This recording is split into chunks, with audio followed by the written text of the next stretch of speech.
I remember looking at my son the day that I buried him. And I remember thinking to myself, I have two options here.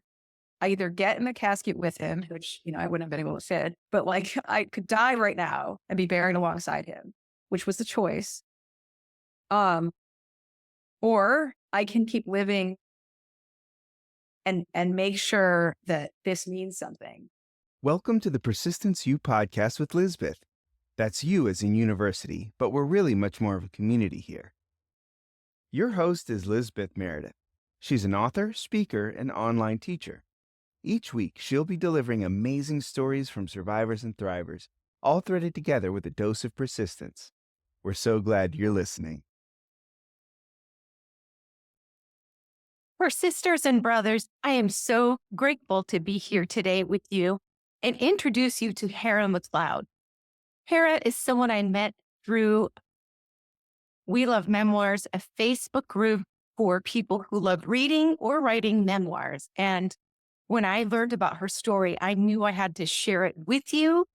And it turned out she's just so much fun, but also has such a powerful message. And Hera, first, let me start by saying this is October. I'm recording this on October 8th. And Hera and my interview was actually a couple of months ago. So it's a little bit, it's been waiting in the queue.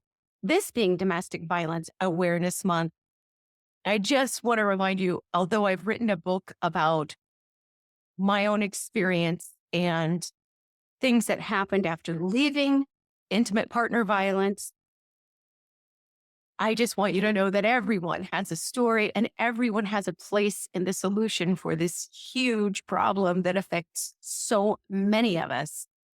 And so whether it's making a donation of clothing to your local women's shelter or a monetary donation, volunteering, or just listening today and learning some of the experiences of others that maybe spurs you to think about issues you'd never thought about before, it's important. It is an important time. Intimate partner violence rocks the world of so many of us. And whether it's your neighbor, your coworker, or family member, someone you know has their own suffering, and learning how to be a part of the solution. One of the first things we can do is listen to the stories of others. So Hera is dynamic. She is a Washington, D.C. based author today. She works, of course, full time. She's a mom. But before that, she's also been a survivor of the unthinkable, not only intimate partner violence, but when she left, what happened to her small baby is absolutely the thing that keeps the fear of this sort of horrific outcome, is what keeps so many people locked in their awful relationship. And while the community may be looking and saying, why doesn't this person just leave? And why don't they make different choices? And shouldn't survivors just get up and meet someone else? People have all kinds of simple ideas for how it is that survivors deal with the abuse that's going on in their lives. Hera's story reminds you that it's not as simple as it may appear. Yet today she is a joy-filled and passionate woman about the work that she does on the side, which is doing professional speaking and writing and being that activist for other survivors. So really glad that she's here. I'm so glad to be here. If you can see in the background, I'm at my new apartment. Maybe you wouldn't notice the difference if you're listening to this just in audio, but it took an act of Congress, it felt like, to get me here. And thanks so much to my sister, Laura Grace, for showing up and helping me unpack. And, for my friends, Caitlin and Jameson, for helping with the heavy lifting. It's amazing to be in a quieter environment. I loved my other place so much, but just to have a space to walk and have silence and all of that is just so thrilling. May have said this on the last episode, but I celebrate it every day. I'm about to also celebrate something else, which is my daughter surprised me with a trip to see she and her sister. So I'm going to be flying all day tomorrow to meet up with my kids in a very remote part of Alaska. And while I won't get to see my friends who live in Anchorage, because I won't be there long enough to be able to see everyone, I'm still so glad to see my kids and to see the beautiful, beautiful scenery in Alaska and hopefully see some wildlife. It was such a generous thing that she did, my daughter, and I can't wait to see both my girls. So, on the note of Domestic Violence Awareness Month, everyone has something to contribute. I don't meet, and I have said this before, but I don't meet individually anymore via Zoom or phone with survivors because big requests outnumber what one person who's still working and paying bills can take. But I do write and I do public speaking professionally, and I do this podcast. And sometimes we cover a lot of times we cover healing and resilience, but sometimes specific to intimate partner violence. Hera and I, our guest today, she and I, we chatted so much before and after her interview. We decided to do an extra event for you just to hear the behind the scenes of what it's like to be a survivor who leaves and their children suffer immensely because they left. And what's a day in the life, not really a day in the life, but what's the behind the scenes look of life today, which can be really exciting and encouraging. What are some things that people have said maybe in the past that weren't meant to land horribly, but were on balance really not helpful? I think if we don't all go through something like what Hera went through and what I went through, we don't think about how we speak of intimate partner violence and the survivors. One thing I've heard this year and in the last few months, you don't seem like the type of person who would be in that kind of relationship. Really? What kind of person is that? So we are just having a fun, non-luxury. It's not, just conversation between new friends, but who have experienced a lot of things that we didn't expect when we left abusive relationships. So I'm going to be putting that on my YouTube and I will link to that. It will be out within the next week, straight to YouTube. So I'll post it on my LinkedIn and social media, and I believe Hera will as well. And we want to invite you to be a part of that conversation. And, even the healing points of writing, each of us experience that differently, but writing can be a healing thing after any kind of trauma. And the operative word is can be. It isn't necessarily, because if one hasn't gone through healing processes like therapy or group support or whatever that the survivor's choice is to get support and heal, that it can be not necessarily a great to start on one's own. So we have that conversation. I hope you'll join us. And thanks for being here today. I adore this time of year where I live in Tennessee. It has finally hit like 60 degrees, a livable temperature if you're from Alaska. Hey, I hope you're doing well. And thank you so much for my patron support. Thank you for sharing this episode whenever possible. If there's someone that you think needs to hear it, by all means, share it with them, please. And any ratings and reviews are so helpful. Have a great listen, and I hope you enjoy it as much as I think that you will. Hera McLeod, thank you so much for being here today. I have been so excited about this. I told listeners of Persistence U that we connected through We Love Memoirs, and I will be forever grateful to them for that, because I feel like, man, we have so much that connects us. So it's just a joy to have you in person and to introduce you to the audience. Thank you. Yeah, thanks for having me. I'm so excited. I am really excited. Now, I just alluded in the introduction to some of your story, but can you tell us just a little bit about your life today before we maybe move backwards? Like, what are you doing for work? And So yeah, I work in the tech field, and I have two amazing little girls and one angel baby, and living my best life in the DC area. I love that. I do, because you have gone through so much, and yet it's absolutely possible to still move forward and live your best life. And you also do really important work with the Supervised Visitation Network. Can you explain a little bit about that too? Yeah. So the Supervised Visitation Network is a nonprofit organization that provides training for supervised visitation professionals. And they reached out to me years ago, and I came and spoke to the professionals at a conference. And I had an opportunity a little over a year ago to join their board. And it's been a great experience. We talk about the different types of supervised visitation, and we give recommendations for our providers on, different tips and tricks on how to keep their families safe, and things like how to document a supervised visitation. We talk a lot about removing bias and things like that. So it's been a really great organization to work with. I also do a lot of local and federal advocacy efforts to try to improve legislation and around child protection, really, and family court reform. I love that. That's important work. And I know that has got to be so very meaningful to you. And you talked about having your wonderful daughters, and you have an angel baby, Prince. Yes. So, I mentioned in your introduction, we have a lot in common. And one of the things is that you met the wrong person. And while you didn't get married, you definitely were planning to. You were engaged to someone that you had a child, which is Prince. Mm-hmm. Can you tell us a little bit about that experience before things went super sideways? Like, what were the first signs that this was not the person you thought? And of course, you have the book, and we will explain more of that. We'll certainly link to the book. But yeah.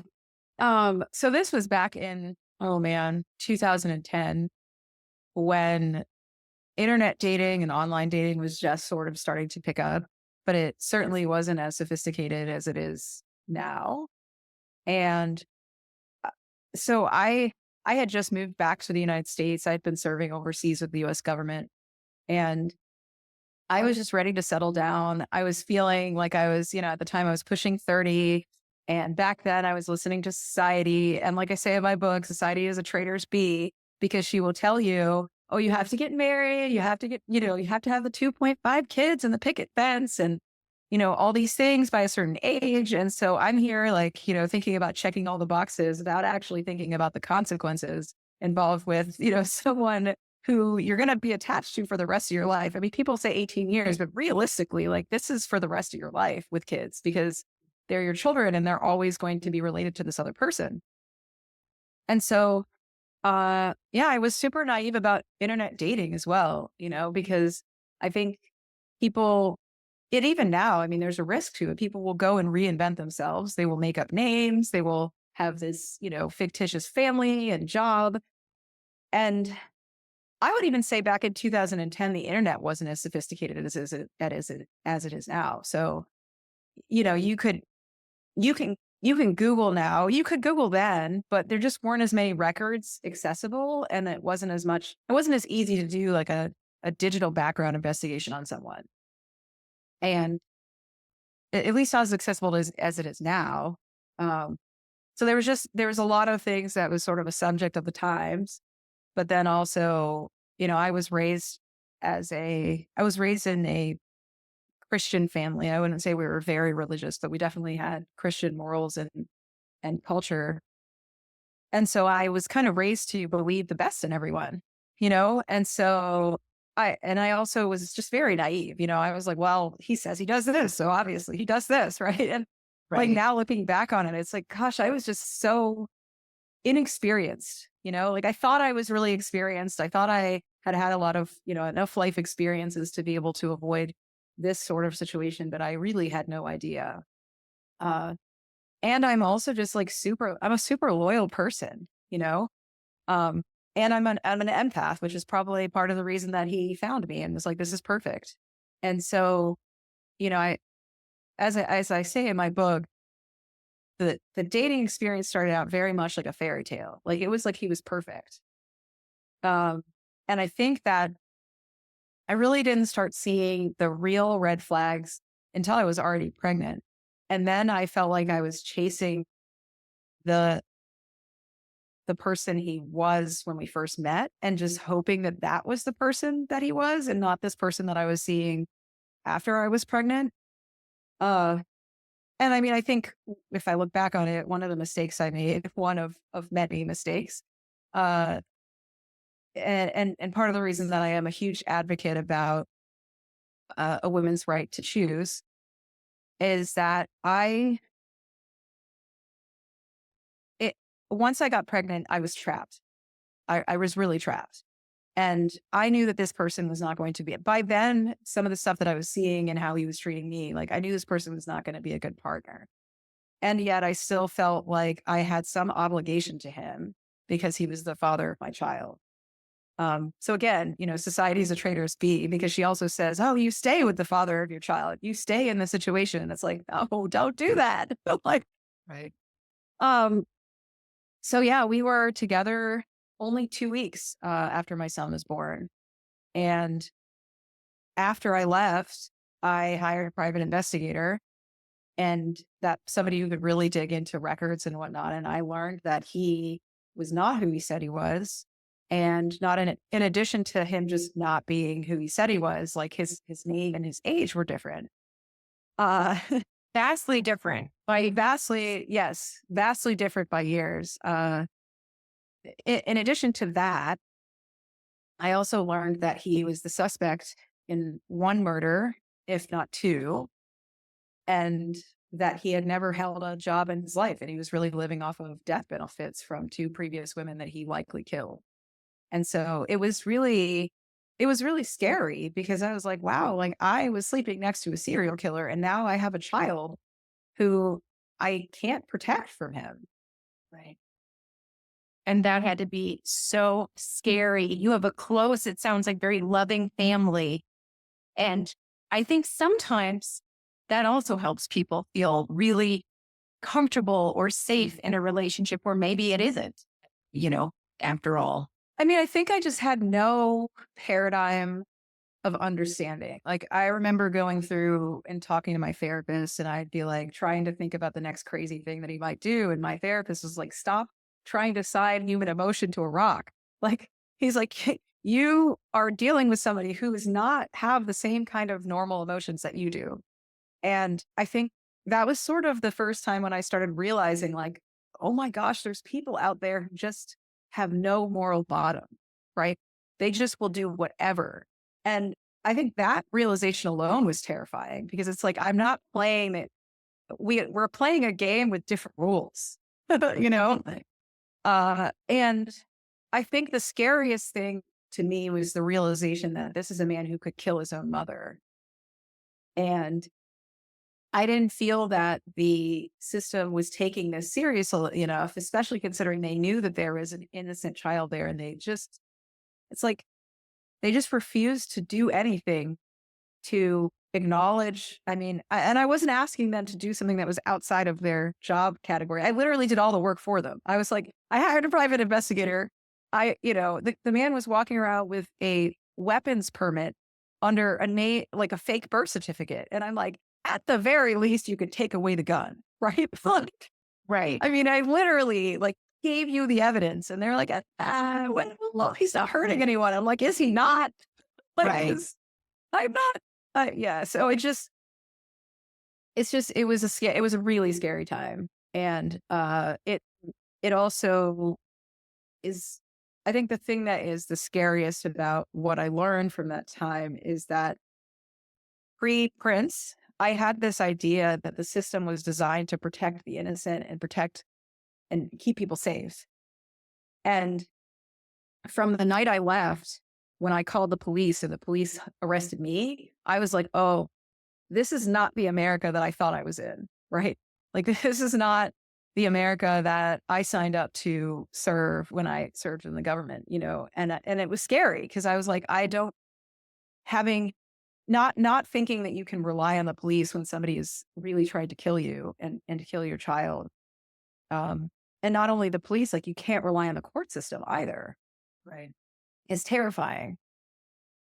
It sounds like he was pretty well connected in one state that you were dueling over custody. And then even when you presented the court and police and all of the prosecutor with all the evidence, it wasn't taken seriously for a long time. Yeah. I mean, it's also, I think part of the problem is our laws are so state specific, for one. I tell people all the time, like, the reason I think that there really has to be federal legislation when it comes to family court is because someone can be a criminal in the state of Virginia and there could be all kinds of child abuse records, from here to Timbuktu. And all they have to do is cross the line to Maryland, and Virginia actually won't share it with Maryland. And so you're in this situation where they can reinvent themselves and they can be like, I have no idea what you're talking about. Like, I was never arrested. And Maryland, we had a police officer come in and say, like, I have these police reports, and Maryland was like, oh, we can't take those because they didn't come at us from the arresting officer. I mean, it's silly. It's like, Right. But it's almost designed to not work. I mean, I often tell people, I'm like, in my case, it was like the work, like all of the things that failed or could have failed. But, and maybe if one of them hadn't failed, this would be we would have a different ending to the story.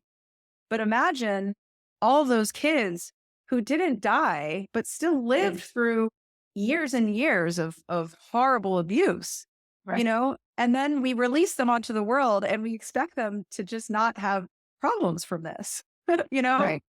And so it's like the cycle continues. So I also often will, I encounter a lot of legislators who are like, they don't outright say this, but I kind of assume they're thinking this. They're like, oh, well, I'm from this good family and da da da da, and I should never I'm never going to have to worry about this because my kids are safe and it's fine. And it's like, okay, but what happens in 16 years from now? This child has been abused for the last 16 years, and they knock on your door wanting to take your daughter to prom. Like, now it's your problem. Or what happens when they release this kid who's just been through hell for the last 18 years into society, and they're your manager, Right. right? Right. Or they're president of the United States. Who knows, right? Like, we don't live in a isolated society. So, Correct. yeah, it infuriates me because I think it's almost like the nature of our country to only care about things that are directly impacting them at this moment, or they can see directly impacting them. Right. And not realizing that what impacts one of us really does impact all of us eventually. Mm-hmm. Mm-hmm. So your own story is that when you finally did do all of the things you needed to do and you went above and beyond to get the information, still you were dealing with people who didn't believe you. And then unsupervised visitation was allowed with your son at 15 months, your son, Prince. Mm-hmm. Can you tell us about the day that, he hadn't been feeling well. He wanted to cancel visitation. I remember this part in the book. Prince wasn't feeling well. He's just a baby. Yeah. And you spoke to postpone visitation Mm-hmm. and told that was not a good idea. And I was always trying to cancel. I mean, I'll be honest, like I was blocking hard, for obvious reasons. And I remember the supervised visitation professional told me basically, if you don't stop, I'm going to go back to the court and I'll help him, get custody. And so, I really did feel like I had a gun to my head. I felt like, if I get put in jail for blocking, then, he gets him. So it was like a no-win situation. And I think that I was living in kind of a dissociated stage to a degree. Like I was vigilant in that I was trying to push the authorities to do the right thing and all these things. But, I kind of pushed to the back of my mind the possibility that he was going to kill Prince, and I kept on telling myself, well, he hasn't killed his older son. Maybe he'll be okay. And, it was really the fourth unsupervised visit. And Prince was running around excited with just life. He wanted a balloon from Wegmans, or no, Harris Teeter, I think it was. He was like really excited about it. And to this day, I mean, I'm just like, gosh, I should have bought him a balloon, And I remember thinking, I'll get it for him this afternoon to have at the end of the visit, but he never came home. Um, and it's just sad because, people ask me what he was like he was a ball of joy, but he was only 15 months, right? He wasn't, I was still having one-way conversations with him. I don't know what he would have said. Like he was just he said mama. He had just said ball that week. He said Abu, which was our dog's name. But he really wasn't verbal. And I remember he would cry when he had to go on the visits, and he would cry during, he cried during the whole supervised visitation and stuff like that. Um, but I just, it's sad because I never got to know the person that he would have become. And so, yeah, like I miss him every day, and I wish I could have raised him. But I also, I think 10 years removed from it, I also realized that I should have never met his father and he shouldn't have been born.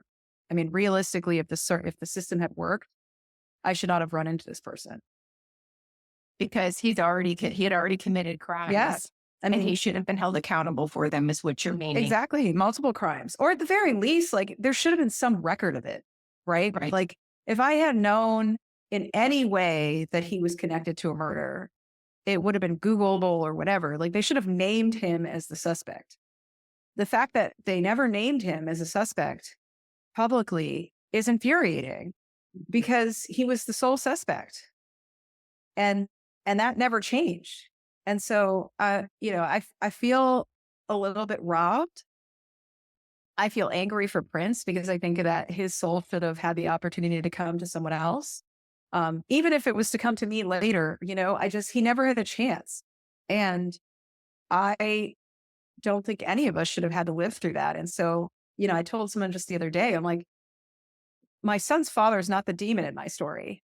To me, the system is the demon in my story, because anybody who looks at this man and all of his history, this man was affected to be so incredibly sick that you can't even love your own child. That's just sad and devastating. Not to say that he wasn't accountable for what he did. He absolutely is and was accountable. And he's, serving the rest of his life in prison as a result. But realistically, this is somebody who was emboldened by the system. They let him get away with this. And so to me, like, that's the demon in my story. Like, not the man who committed the crime, because, he should have been stopped before that. Right. That makes sense to me. And I hope it does to the listeners also. I understand, because I have also tried in many, many years past to get help where there didn't feel like there was any. And then your son was drowned. Ultimately, his father drowned him for life insurance money. Yeah. And it's not even the thing that's so infuriating is that my son's murder was not even the first time he did it for that motive. It was the third. And so it's just, I remember when I found out about the policies 2 weeks after he died, I saw the paperwork. He told the insurance companies that I had deceased and that he had full custody of Prince. They did not check. And I'm like, it's just insane. How terrifying is that? They have all this money and that's the thing. I learned that, and they never had to be accountable. The insurance company never had to pay back the money. They never had to pay out the policy. They've never had to be accountable. From that situation, I learned that your neighbor could take out a life insurance policy on you, and there's no duty for that company to notify you that person took out a policy. That's crazy. Even somebody who has no financial interest in you, like at that point, he hadn't paid a dime in child support, and he went and got a $500,000 life insurance policy on Prince and was paying more for the policy than he was in child support. Like, oh my goodness. And it's like, gosh, like that's the thing that's so crazy. This is an emboldened individual. He had no accountability whatsoever. And I remember the supervised visitation provider asked me if I thought he had taken out a policy. And I remember being so angry at her for asking that, because I'm like, how would I know? Because I called around a bunch of insurance companies trying to find out, and they actually would not give me the information unless I had the policy number. Wow. So I had no way of even finding out, even though I suspected it. There's no way I could have found that unless I had the paperwork. How did you decide, as a mother of a child who had been murdered by her ex fiance, Mhm. how did you decide that you were not just going to let it decimate you for life and that you would instead hold the system accountable? I have always been somebody who has a deep sense of right and wrong and justice. Like from when I was little, my parents used to call me the party police because I'd be like, you're smoking inside, or like you're not. And I think that I remember looking at my son the day that I buried him.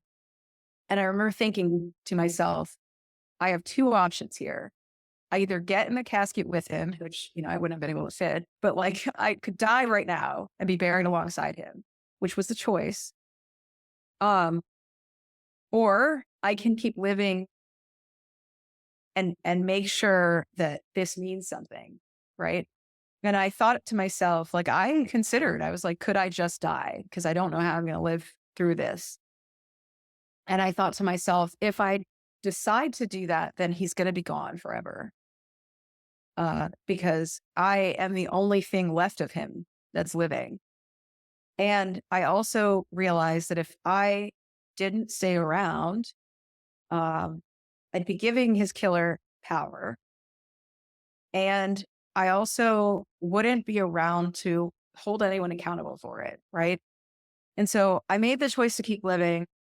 And I also made the choice to live my best life despite it. Right. So I really do firmly believe like the best revenge is living your best life. And I also, one of the reasons that I continue to advocate and one of the reasons I poured my heart and soul into my book was that it's how I keep parenting my son. He's not here for me to, change his diaper or take him to his first day of school and all that stuff. But what I can do for him is I can make sure that I do my part to make sure that that doesn't happen to somebody else. I love that. And it seems like when I was reading your book, you were able to affect the judge who had ignored so many facts in your case and got him to resign, or at least that was part of the reason he had an early resignation. You made changes and you exposed some police issues that needed to change. And you got involved with the supervised visitation network much later. Mm-hmm. But also in the middle of it, you did something that survivors do that I think sometimes victims don't. And you took notice of who was there that was helpful. Yeah. So even in the midst of all the mess and the somewhat corruption, there were those little pearls that stood out saying, no, this isn't right. And I'm going to try. Do you want to talk a little bit about the role of gratitude and doing that? I am very thankful that there were people around who felt as passionate as I am about getting justice here. I talk about her in my book, Sergeant Christine Perry. She was a homie. I mean, that woman came to a different state despite the fact that her police department did not want her to, and her career actually suffered as a result, I believe, because they did not want her talking. She did it anyway because she was like, I'm not going to be able to live with myself if I don't do this.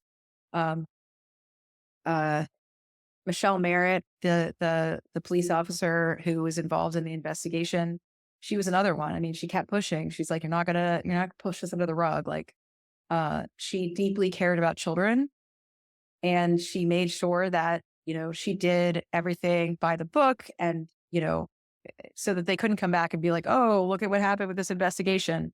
And she faced people coming out from a different county that were trying to sabotage from the police department next door. And it's like, gosh, like it's just so crazy. And I remember in the beginning, she didn't necessarily believe right away, but after she started realizing some of the opposition she was facing as she was going through it, she was like, geez, this is crazy. I mean, I also, there were a couple of organizations that were really trying to be helpful. Child Justice in Maryland was working with me to try to figure out an appeal. Unfortunately, did not live long enough for us to go that route.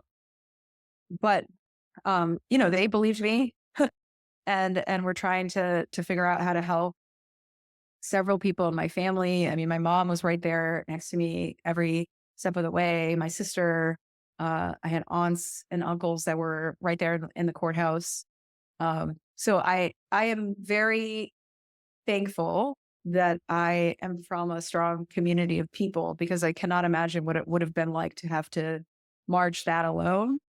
Because even with the huge support system on my side, I mean, it was still a very lonely time because uh, I, I didn't really, I felt like I didn't have a map of how to deal with stuff like this, you know? Um, and I think society doesn't like to believe or think about this being real because it makes people feel safe, right? So a lot of people are like, "Oh, like this is just, it can't be that bad," or like this is it. And I think that also kind of keeps people from helping. Uh After he died, I also there was also a reporter with the Washington Post who really blew the story apart and finally put it, finally attached this man's name to all of this stuff, which I think was huge because I think that part of the reason that people ignored it for so long is that they could, right? The authorities didn't have to be held accountable for not doing anything. Um, I mean, I remember the reporter was like, "Why didn't they announce his death?" And they didn't announce his death because they didn't want the public to know that this happened, because they Right. didn't want the public asking questions. But I do actually think the media ends up, that to me was the first time I saw the media really can be a really good check and balance. It's dangerous because you never know what you're going to get, right? And I certainly encountered a lot of uh, journalists who misquoted me and, tried to sort of twist the story for clickbait. But I think that, I think what Joanne Armeo did with the Washington Post, I am really grateful because it put the kind of pressure on those police and the prosecutors that they needed to.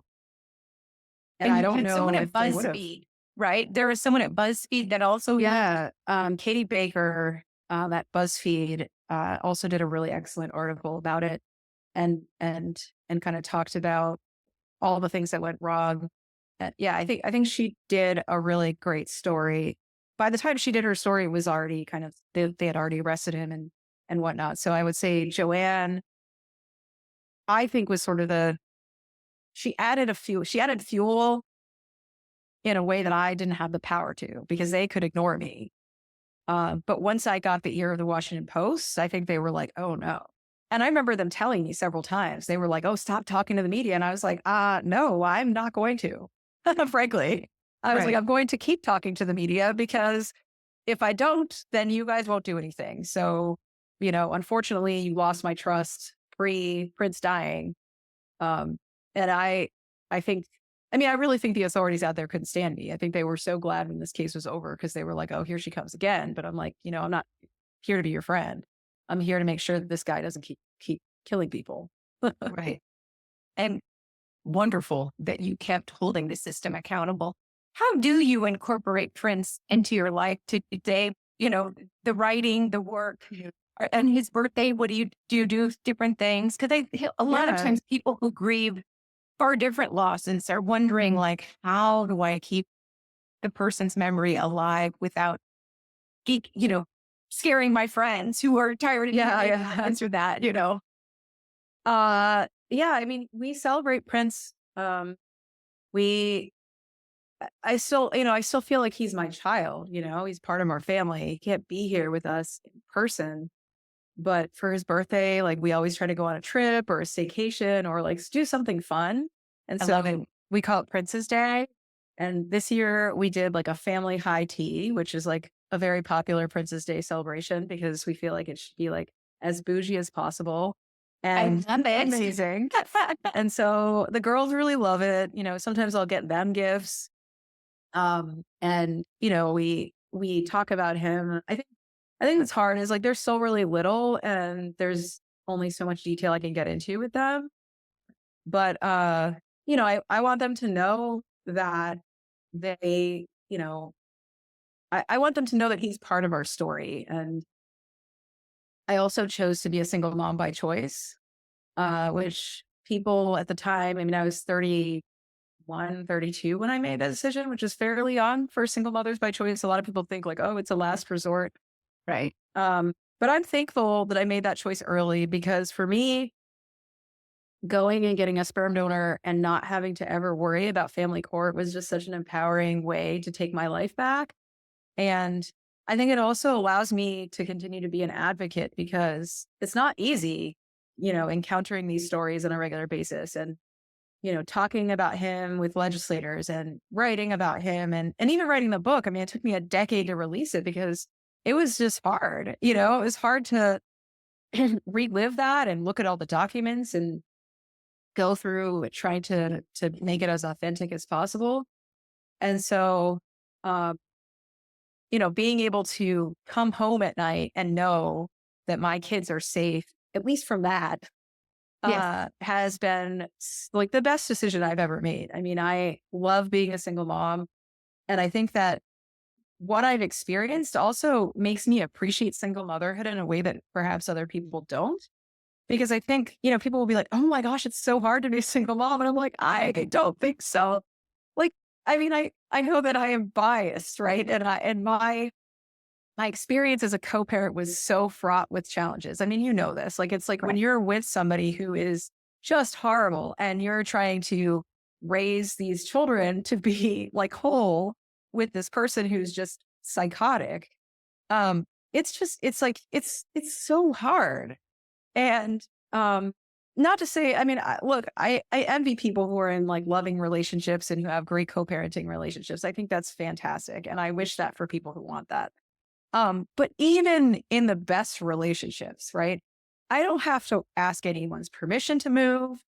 I don't have any, we can have pancakes for dinner and nobody is checking me. Like I can make all these decisions. I don't have to worry about visiting someone else's family if I don't want to for Christmas. We travel, we live our best lives. And it's not that it comes with, obviously it comes with challenges, like just negotiating, like the fact that it's just me, even though I'm fortunate to have a village. But I'm just like, I don't know, like single parenting is not hard. Like it's great. I love That it. is such a beautiful perspective. Again, you're comparing it against something that was absolutely not livable for anyone. But Mhm. still to come out of that and say, this is so much joy. This is Yeah, so like wonderful. I mean, And I also know that it's privilege. It's a point of privilege to know that I don't have to negotiate with co-parent, right? right. And so I know that as a single mom by choice, I am not living the traditional single mom experience, right? Right. And so I will give it to those moms. Like there's a level of hard that comes with that I do not have to deal with, right? And I can totally appreciate that. Um, but I also kind of reject the notion that it has to be hard or it has to be this like, this like negativity. I'm like, it's not like we have a wonderful life and my kids have all the things. And yeah, like I'm very thankful. And I know you and I have talked about before, uh, just being in these circles with other victims and survivors and sort of what we see. And like I mentioned, I think I have to sort of limit sometimes some of those groups because I think that there can be a tendency to sort of wallow in your victimhood and sort of have this like this this sadness or perhaps expectation or entitlement, like you feel like the world owes you something. Right. I don't feel that way. And I don't like to, I consider myself a very positive person. I like to see, I'm very passionate, right? Like I will get fired up just like anybody else, right? But I just don't want to be a victim, you know? Like I want to take control of my own life there are things that we can't control, right? Like you couldn't control that your husband was crazy and that he took your daughter somewhere, right? Right. But we can control how we react to the crazy, right? And what we choose to do with our lives post trauma or post crazy. Like Mhm. that's something we can control. And for all of us who, because most people, thankfully, will not go through what we went through with Mhm. an abusive parent, co-parent, but most of us will go through some sort of trauma. And the Mhm. choice to heal or not to heal is definitely something that each of us makes, whether we recognize it or not. And I Oh, love totally. that you've been very intentional about moving forward in your life and creating one of joy and purpose. Now, I know in addition to the book, and can you tell us where the best place is for people to get your book and also to reach to find out about more of Yeah. your work? So you can go to heramcleod.com Okay. and see, I do a lot of speaking engagements to nonprofits and corporate organizations alike. You can find my book pretty much anywhere. I am agnostic as to where you buy it. I know a lot of people are like, Amazon stuff. I don't care. If Amazon's your jam, get it on Amazon. If you would prefer going to like Barnes and Nobles or your independent bookstore, cool, order it through there. I'm a huge advocate of independent bookstores as well. You can go to your local library and request it. It's also available via audiobook on Spotify and Audible and several other audio platforms.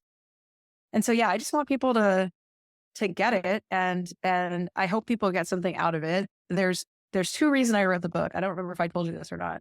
Nope. One is I wrote the book that I needed when I was going through it.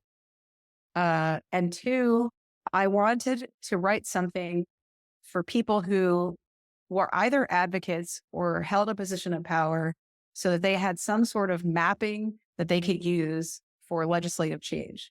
So if you are in a position to either advocate or you are a social worker, a judge, a lawyer, somebody who is somewhat attached, a police officer to this type of situation, read this book and it will show you a different perspective probably. And it will also pinpoint things that are ripe for legislation and ripe for action. And I wanted to do that so that people don't just kind of throw their hands up and say, oh, well, I don't know. The system is so messed up. What are we going to do? Right. Right. And so I'm really hoping that this can be affirming for people who are going through it, because I think part of it is like just feeling like, oh my gosh, I know that I felt this way and I'm not the only one, Right. And I do try to give some tips to people going through it as well. Not to say that, obviously did not work out to my advantage, right? Right. But hindsight and looking back on how I chose the choices that I made back then, even in the mom that I was, like, I deeply regret not truly understanding that how valuable the time was with Prince and really trying to separate myself, at least when I was around him, to be a present parent, just to be the best version of myself possible. Because I think I feel deeply guilty, I think, about just feeling like I was not the best version of myself for him in the short amount of time that I had. Under that stress, it's nearly impossible to be the best version of yourself. It just Yes. And I think I think to myself about all the times that I was like on the phone trying with attorneys or doing all these things. And it's like, gosh, if I could just have 5 minutes back with him. And you can't get that time back, Right. And I know that at the time it feels like you have to do all of those things, but, and I think this is probably advice for any parents, but like, just try to set some boundaries on when you're going to be in those moments so that you can save some time to really just like be present and be there. And I mean, I'm guilty of this now. My kids are always like, you're up. And, and so I try to be like, okay, they're right. Like they need to hold me accountable to like get off and actually enjoy these moments. But yeah, I think that's probably like one of the biggest regrets I have, because I was so focused on trying to get his father put in jail so I could protect him that I missed out, on the time that I had. I totally understand that. It's hard when it's gnawing at you, the feeling of unsafety and Mhm. concern. It is very hard It to is be hard. present and perfectly in the moment, but you have done amazing things with your pain and with your joy. And I just love that you also let us know it's okay that those things sometimes concurrently live in us. Mhm. Mhm. So, Yeah. And it's like, I remember hating that so many people will tell you how to grieve, right? No mhm, matter if it's your child or not. Like, let's say you lose a parent or you lose a friend or you leave a sibling, whatever, people will be like, oh, you should do this, this, and this. Like, stop it. Stop. First of all, right, stop telling people how to live their lives and how to process their trauma. And, be there for them. But if it's you that went through something, like, you have to figure out what it is that you need to move forward. right. And stop expecting, stop listening to everybody else because it's not them who went through it, right? It's you. Right. Um, and just that's what I've tried to do. It's like I make decisions and I don't always make the right decisions, right? But I remember when my son died, I'm like, I'm not out here living for these other people. Like, I don't care. Like, I remember people said, oh, you should grieve longer. Like, my oldest daughter was born a little over a year after my son died, which you can do the math. Like, as soon as my ex was put in jail, I went to the clinic and I got pregnant. And like some people said it was too soon. They had all these things to say. And I'm like, F you. Like, it was one of the best decisions I ever made. And I don't regret it. Like, I kept living and I was vigilant about doing that. And I'm not saying it's for everyone, right? Like, I'm not saying that that's like what everybody needs, but I think what people need to realize is like they need to figure out what they need and stop listening to what society says, because if I was waiting around for that, I'd be like, oh, I've got to have to find another husband or another fiance. Like, F that. I wanted to be a mom. And so I was like, I'm going to go be a mom.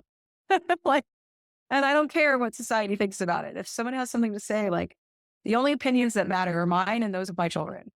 Like, when it comes to the way I made my family, like nobody else's opinion matters. I love it. I just think that is pretty amazing. You stopped asking for permission and moved forward and made some powerful choices that are just bring you incredible joy. This has brought me incredible joy. Where can people, we know where they can find your book. You have a website? I do, hearihonor.com. Okay. And the book is called Defying Silence, a memoir of a mother's loss and courage in the face of injustice. And yeah, like I said, you could find it at Amazon, you could find it on Barnes and Noble, Walmart, wherever you buy your books. I love it. That's fantastic. I enjoyed it so much, although it was, definitely very gripping. But you just did a beautiful job. It was worth waiting for. And thank you so much for being here, for the work that you're continuing to do and getting the word out. Our kids need to be safe for all of our futures. Well, and I thank you so much for sort of being a trailblazer, I think like you told your story so long ago, and I think the fact that you were brave enough to talk about it and in the way you did, I really enjoyed your book as well. And I had moments where I was like, oh my gosh, I remembered feeling like this. Yes. I know. Like the same when I read your book, like, oh, this brings me right back to there are certain parallels that are absolutely creepy. Yeah, it is creepy. It's like, it literally is like these guys have a little brochure where it's like how to be a psychopath. But what I can't even imagine, like when I was reading your book, I was thinking to myself, I'm like, it was hard enough dealing with the United States, right? Like just our system is backwards, but I cannot imagine dealing with a whole other country that is like, you're not us. You're not one of us. Right. That is just a whole new level of chaos that and my heart goes out to you because just dealing with the US was hard enough. And I know that in your situation, the US could only do so much, and it's like, and it was probably infuriating that they wouldn't do more because it's like, here's two American citizens that are just being kidnapped, and they were quick to remind me that they were guests of the company in which the State Department resided in, and they can't afford to ruffle feathers. And they did a wonderful job with whatever they could. They truly did. Yeah. But it was tough. Well, it's hard because then you're dealing with, I think that, your story is like, you're dealing with this international incident, right? It's not even just, it's like, so everybody is thinking about all these things. I don't know, like it's a whole new level of chaos, like I said, but it also just, it should make people think about the fact that this is not just a national issue. Like, I really do think that children are experiencing a civil rights crisis. Right. And this is internationally. You look at these kids, like I see images of kids in Gaza and in different places. And it's like, kids are just living through crisis and don't really have advocates, they're just, they don't have power of any sort. And it's sad. And I think your case, highlights that and mine too. It's like, this is a crisis and we owe them to do better. Right. And prioritize that in all of our lives. Mm-hmm. Absolutely. Yeah. Thank you so very much. And I know I will see you in the future. I just feel Yeah, for sure. Yeah. so, and I'm just going to introduce the concept online that maybe we will be doing something in Domestic Violence Awareness Month that we can do on YouTube. Yeah. But talking about the unintended consequences of leaving abuse, because I do feel like there are a lot of stereotypes about what kind of families abuse survivors come from, or what kind of resources they do or don't have, and why they don't make better choices. And I feel like, oops, that's not probably a place we want people to linger in. So thank you for everything today. And I have loved chatting with you. Yeah, you too. Thank you so much. We hope you've enjoyed this week's show. Thank you so much for listening. Now, to find out more, head on over to lameredith.com and be sure to hop on the mailing list too. If you've enjoyed this show, please leave a rating and review or share with a friend. And if you really, really liked it, go ahead and subscribe so that you never miss another episode. We'll be back in 2 weeks with another episode of Persistence U with Lizbeth.